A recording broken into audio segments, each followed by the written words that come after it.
Hello and welcome back to another episode of World of Warcraft Hardcore. My name is Syken and today we are continuing the playthrough of our warrior Syken Stomps. It is level 59 and pretty much 75% in, so we are on our way to level 60, and I felt it would be a disservice to level to 60 and then not have the opportunity to let you be part of leveling up. This whole journey has been a bit of a interesting development, I would say.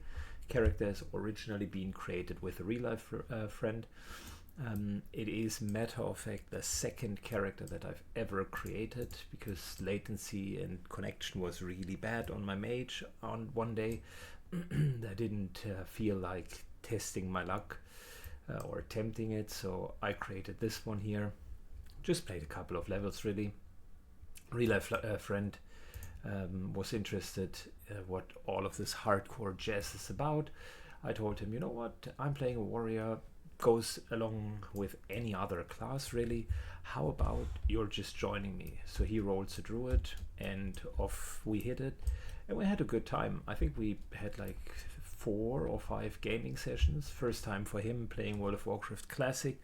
Immediately started at hardcore, but I didn't want to jeopardize this quote-unquote man's evening by just recording it.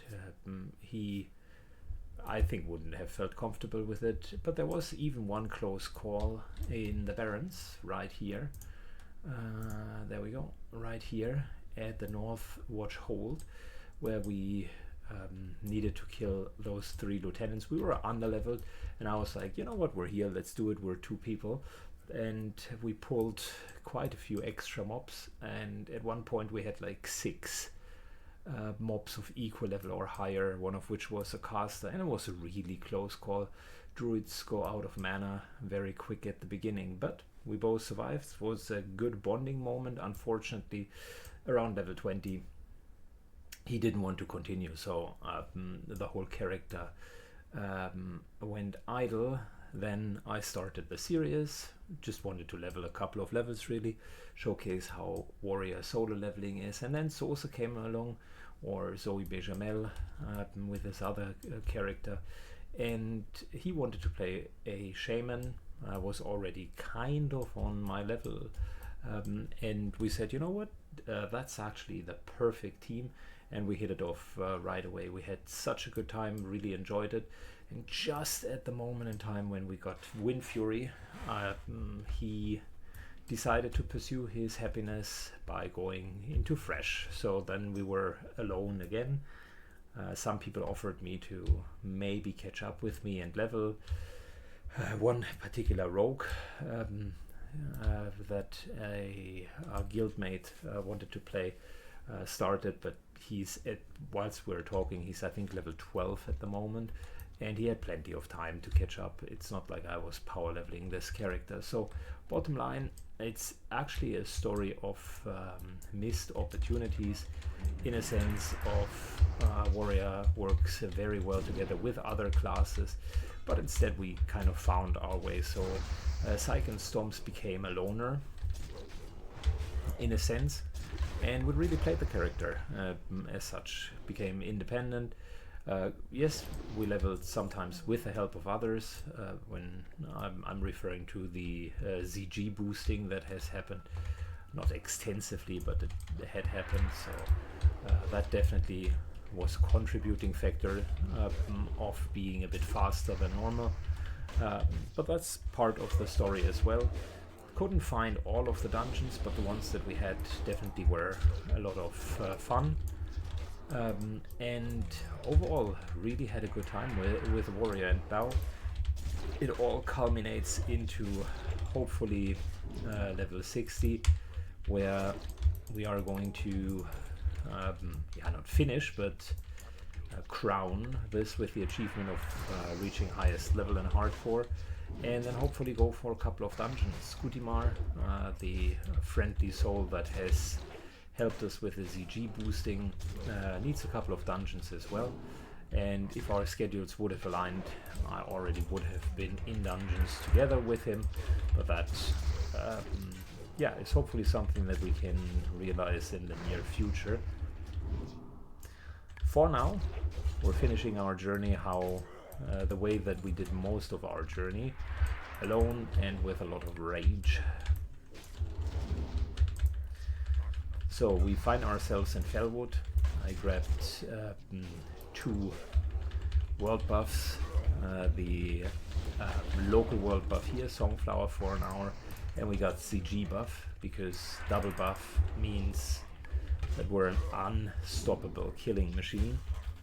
Just look at the damage. Whilst I was narrating, we killed like 6-7 enemies already, so that's actually not too bad. But we will need that level of power for the quest that lies ahead. Typically this is the part where I am asking someone who is around to maybe help. Can we get out of combat, please? I think that red is still in combat. Okay, well, it took us a while. Okay, so typically I'm asking someone to help because there's a 5 enemy pull ahead. But that won't be possible. So we gotta deal with it. Gotta outsmart the problems here. 1, 2, 3, 4, 5. And they are all linked together. However, they are not all leashing together.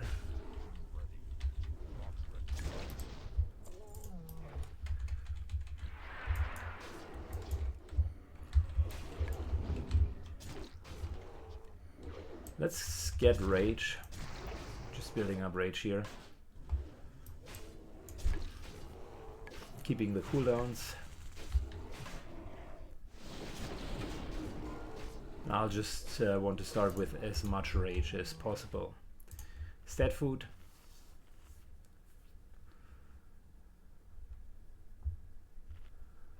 It's going to be a bit of a harder pull.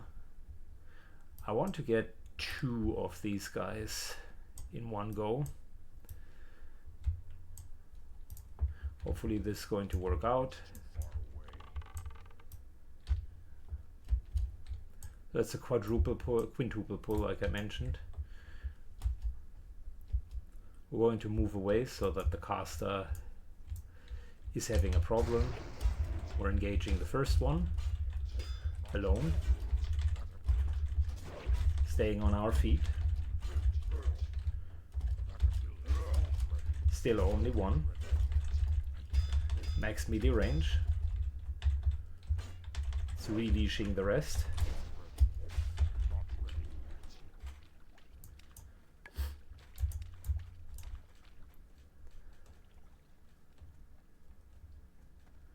Come on.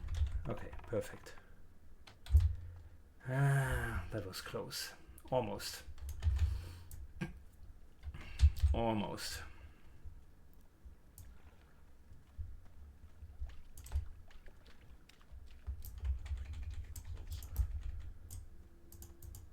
Well, we're going to keep rage by using those rats that I purposefully left alone. Bit of extra rage.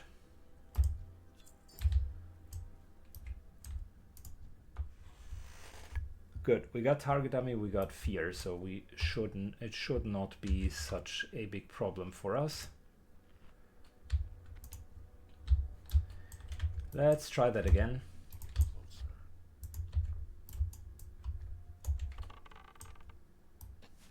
Should still be 5. It's a quadruple. That's actually not too bad. We're going to leave the shaman behind by forcing him to cast. Using cooldowns right away.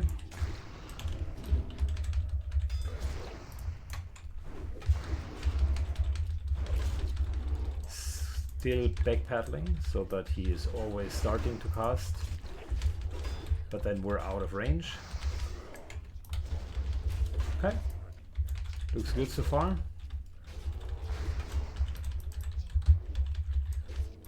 Using clever usage of game mechanics is how I would call that.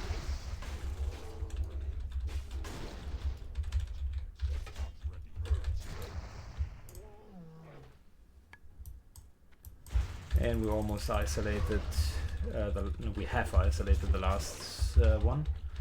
Didn't know that you could quadruple instead of quintuple. Always thought all 5 of them are linked, but they aren't. That's interesting. Didn't even need to use target dummy or anything.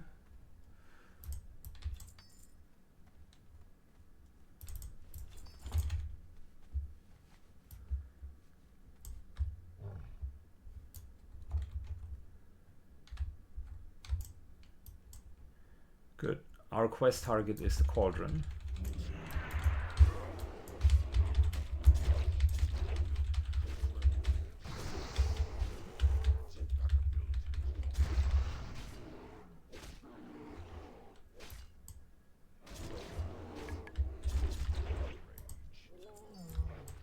There we go. Problem solved. And we're going back into Winter Spring, where I wanted to be in the first place because we need Winterfall Firewater. Funnily enough, we also need those Winterfall Echoes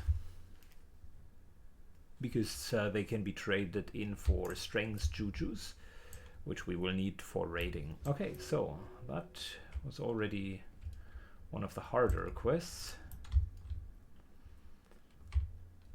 Problem immediately solved. And we are moving back here for Mysterious Goo. Next up will be Toxic Horror, so that will force us to come back yet again, which we can do. Toxic Horrors are here. Great for farming Essence of Water, which is good. Good. Let me get there first and then trade in the quest.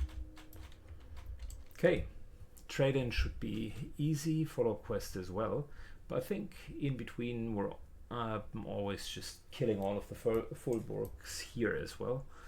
That's a nice mixture of just grinding it down and then doing quests. So the follow-up quests are the Toxic Horrors, then Winterfall Runners, which are alongside this road.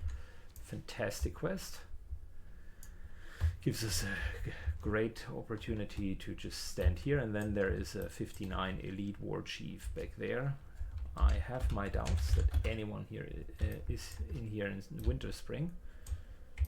What's on your mind? Watch your back.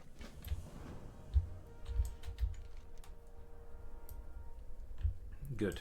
Quest solved. Let's kill everybody here. We also got the Moon Beast Owl Beasts, that's good, and the Pristine Yetis, which we could do as well. I think both of them are a fine alternative. We have plenty of quests, that's the good part.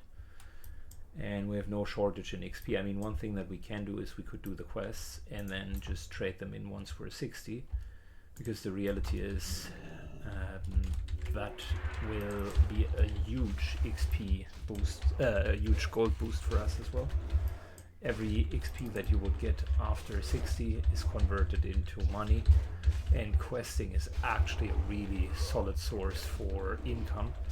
And if you can combine it with farming echoes, for instance, that's a win-win situation right there.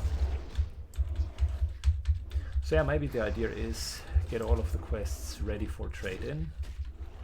I actually like that idea. Get all of the quests ready for trade-in and then trade them in when you're 60. Exception the Toxic Horrors, we should do that right away. Once we're done with killing the fullborgs here. So let me do my little round here, get all of the fullborgs down, and then we're going to kill the Toxic Horrors. Alright, little change of plans. After I killed all of the guys here, which is a good achievement, we're now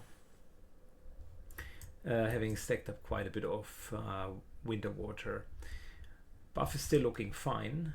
However, there is the opportunity for rebuff in 3 minutes, so I'll maximize the mechanics here, in a sense that I'll be flying over. We're landing. We're retaking Songflower, because the Songflower is, once you have cleansed it, you can use it 4 more times in 25-minute intervals.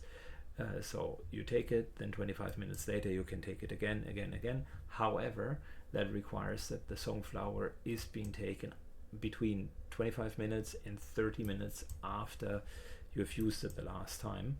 Elsewise it just despawns, and that we do not want, because that'll give us essentially another half hour off the buff. So we fly back, do the quest, move through it, go here, and then we just need the winter fall runners, and could go all the way to this area with the chief.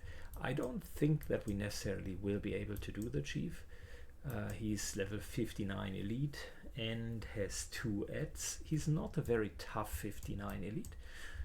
He's a rather weak version, but it's an elite nonetheless, and it's 3 enemies, so without the right gear, doubtful that we can pull it off.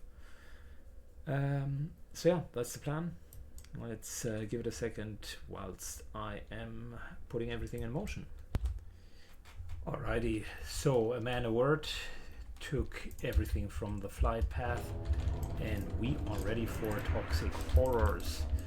They're not as horrifying once you get to know them a little bit more in detail. They're actually quite nice.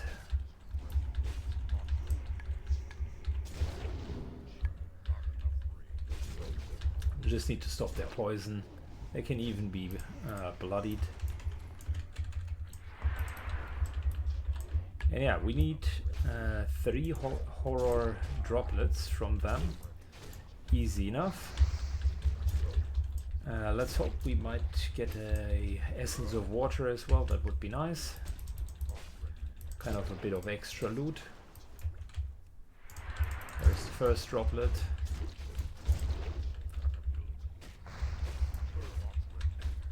This is an excellent spot to farm essences of water and nature, because there are trees around it, and you can combine that with getting the corrupted soul shard gems as well.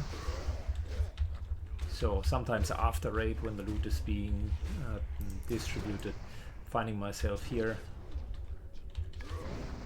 and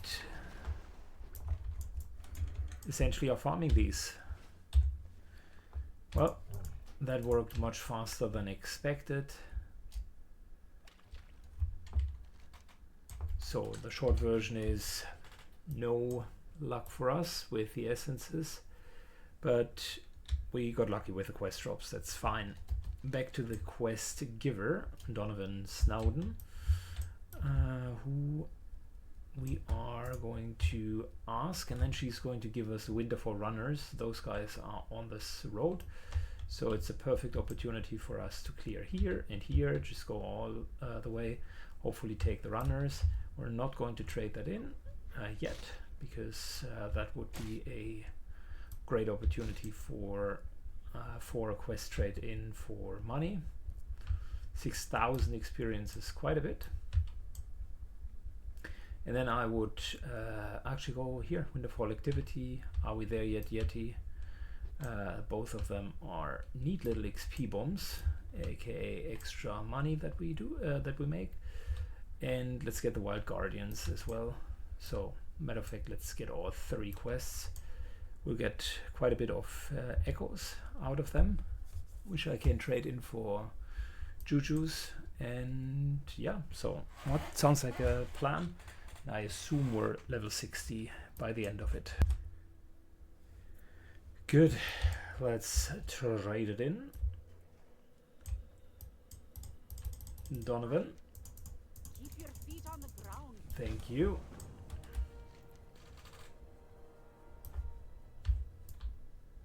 So yeah, we got the Winterfall runners. These guys do what their name suggests. They are running alongside this road. If I happen to run into them, great. If not, whatever. It's a bonus quest from here on. because I don't think that the last quest will really matter that much. I will do yet another clear of all of the full brooks here, and then we're going to take the quests. I want to do a nice little combination between questing and actually getting my winter fall firewater, because that's originally why I came here for. A little bit of extra gold is a bonus, but this here is important because it is a de facto raid preparation, and even if I would have one quest less finished, but then gotten the Winterfall firewater done, that would still be worth it. Because if you look at it, each of those firewaters is worth around 2 to 3 gold pieces at this point in the server economy. So that's almost as much as a quest trade-in by itself. Right, let me do all of this here, finish them real quick, and then we're continuing with the quests. Alright, we finally made it. I'm just going through the list of echoes that I could get. Juju power is the obvious one, strength improvement. The frost saber one is for attack speed improvement, that's actually not bad as well. We look for patriarchs and matriarchs here, by the way, because we want pristine horns.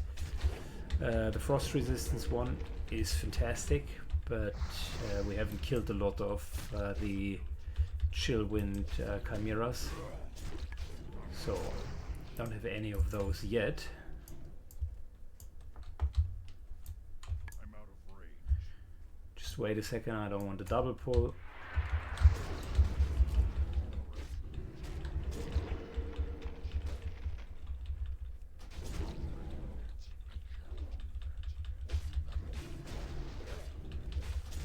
And the Thristle one from these guys here isn't too bad as well, but it's just a 10-second 5 dodge buff.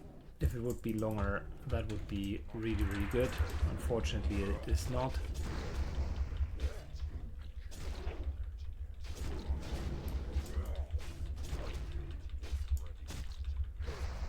So yeah, I think those Winterfall echoes aren't too bad, because it will save you money on the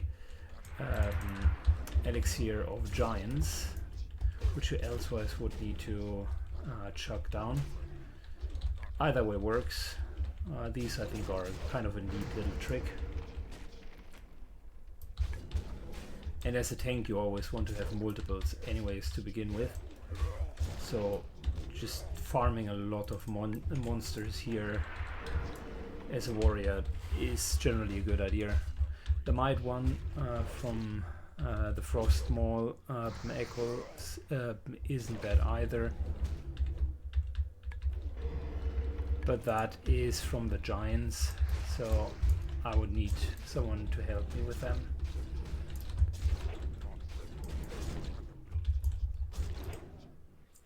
Good, first pristine horn. These things used to drop a little bit faster. We're just making our way to the cave because a lot of the Yetis there are matriarchs and patriarchs. Follow-up quest of this is also fun, where you need to fly through the entire world, scare 3 different people, and then get a little mechanical Yeti. We're not going to do it, but it's still fun.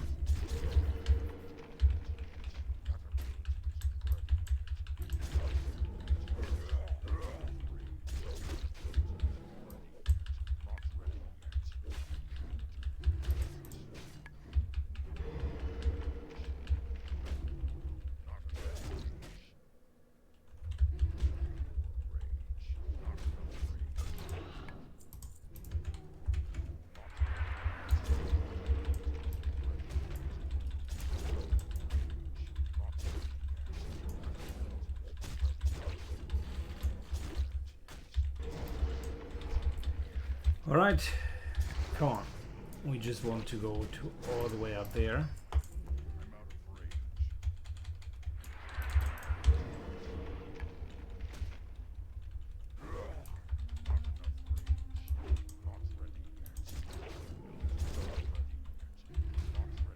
Given that those dodge jujus are just so short, 1 minute cooldown, also kind of assumes that it might share a cooldown with grenades.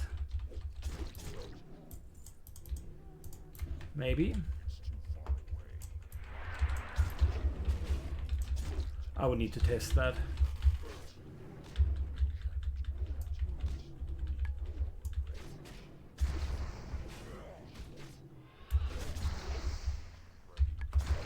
Good, last time we needed those ice crystal yetis, and lots of matriarchs and patriarchs were coming left and right and center. This time it's the exact opposite way, and it feels like ages until we finally can enter the cave where we find these guys.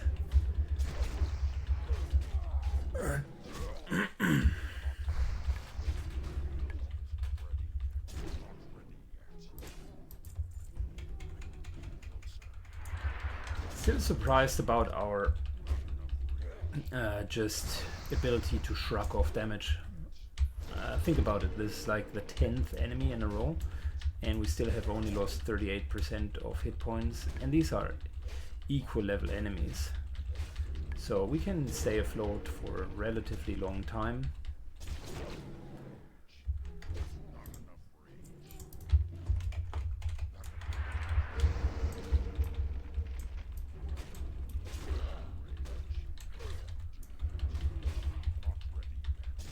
That's good, because that means less eating breaks, and we can just get down to business with them.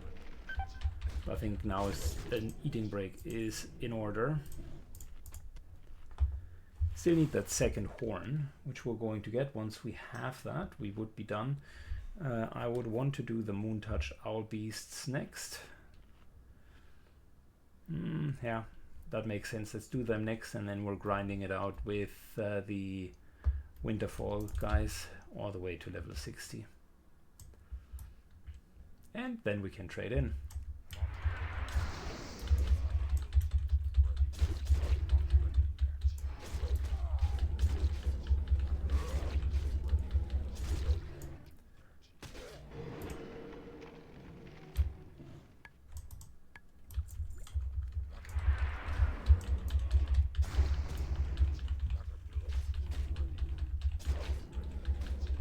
Good. We're relatively deep in the cave already. It's just the entrance. Caves are graves. You always gotta be careful. But I think this one here is fine for us. There's no named Yeti, and there's no hyper spawn in here. It's just we're using the fact that there are a lot of patriarchs and matriarchs at one position.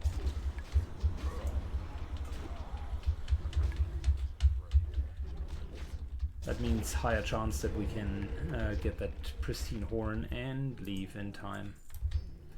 Speaking of which, that's exactly what we're going to do.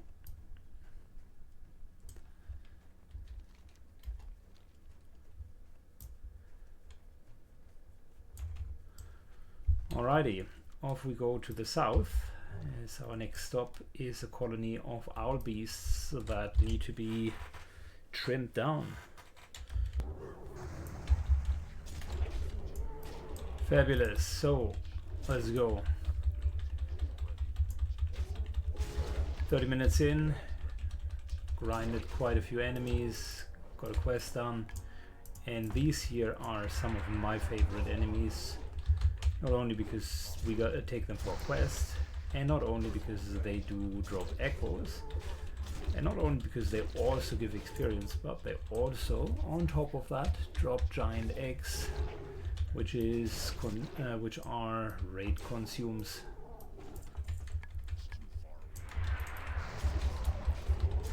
So if that is not quadruple dipping, I don't know what is.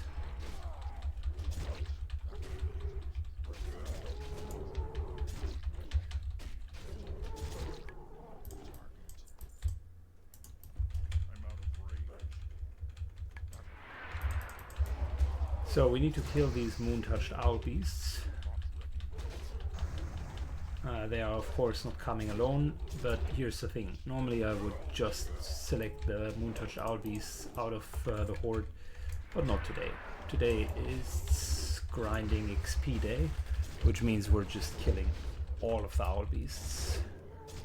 Whatever is there, it'll fall.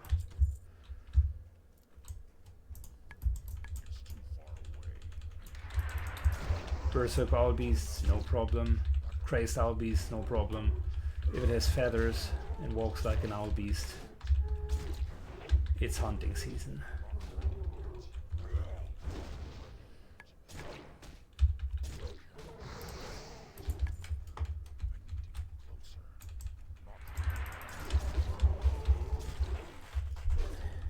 I just recently learned, by the way, the recipe for the giant eggs.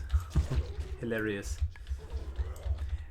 Speaking of egg, I just see I still have the egg of Hakar, and in hindsight it is hilarious. Just I prepared all of the quests for Sunken Temple. Now I will reach 60 without even having visited it, and the most likely scenario is we're going to find 2 or 3 people that need the Sunken Temple, and someone is going to jump on their healer.